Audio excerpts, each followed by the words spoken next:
उन बच्चों की जो स्कूल हादसे में मौत हुई उनको न्याय दिलाने के लिए नरेश वहां गया और उसको निर्दोष को जेल में डाला।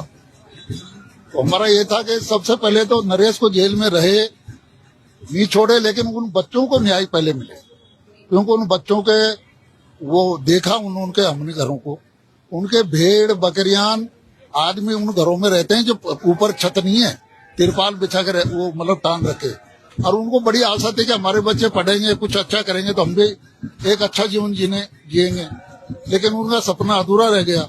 और नरेश ने उसकी जनक्रांति यात्रा चल रही थी, बढ़िया चल रही थी, लेकिन अचानक ऐसी घटना हुई जिससे पूरा देश हिल गया। तो नरेश को छोड़ के उसका जाना जरूरी था और वो गया वहां, एक जननेता का फर्ज भी बन जाता है। और वहां जाकर के उसने शांतिपूर्ण तरीके से कोई मतलब उसने कोई रास्ता कुछ भी नहीं किया।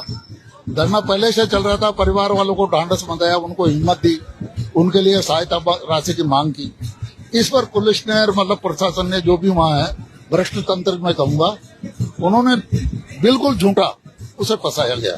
देखिए, नरेश मीणा जी हमेशा सच के साथ खड़े हैं और झूठ के खिलाफ लड़ रहे हैं, भ्रष्टाचार के खिलाफ लड़ रहे हैं, लेकिन कोई बड़ा नेता अभी भी निकलकर उनके साथ सामने नहीं आता है कि उनके साथ में खड़ा हो या सरकार के खिलाफ लड़े, वो विपक्ष के तौर पर हो या पक्ष के तौर पर।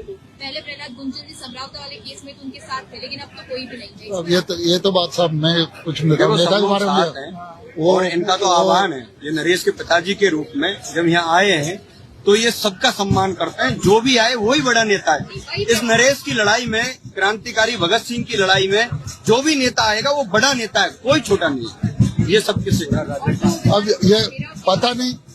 अब आज एक भरत सिंह जी का भी हमने ज्ञापन में दिया, भरत सिंह जी से जैसा बड़ा ईमानदार कोई राजस्थान में नहीं है। कहीं कोई बात आती है तो ये हम उदाहरण देते हैं कि तू क्या भरत सिंह जी थोड़ी है, ईमानदारी की बात आती, उनके ऊपर मतलब उनको ये करने लगे, क्योंकि वो नरेश का मतलब ये जन क्रांति यात्रा में उनको मतलब समर्थन करते, सब वो करते हैं। नरेश मीणा जी के समर्थन में कोई आ रहा है तो उसको भी, हाँ हो सकता है, मतलब जब जैसा भरत सिंह जी के साथ हुआ।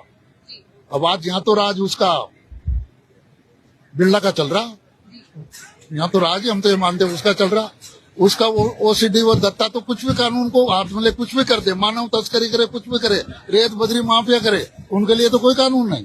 और नरेश गरीबों के लिए मतलब उनको करे, उसको जेल में डाल दे, पहले 8 महीने जेल में रहा और फिर वहां गया, फिर जेल में डाल दिया। तो ये जनता, अब वो हमने तो कहा ना कि मैंने तो कहा ना कि अब ये जनता उसका मतलब वो करेगी, हम उसका निर्णय कुछ नहीं करेंगे। अब उसके लिए मतलब जनता और नरेश मिलकर करेंगे, वो करेंगे, लेकिन अभी वो तारीख फिक्स भी सलाह वो करके करेंगे।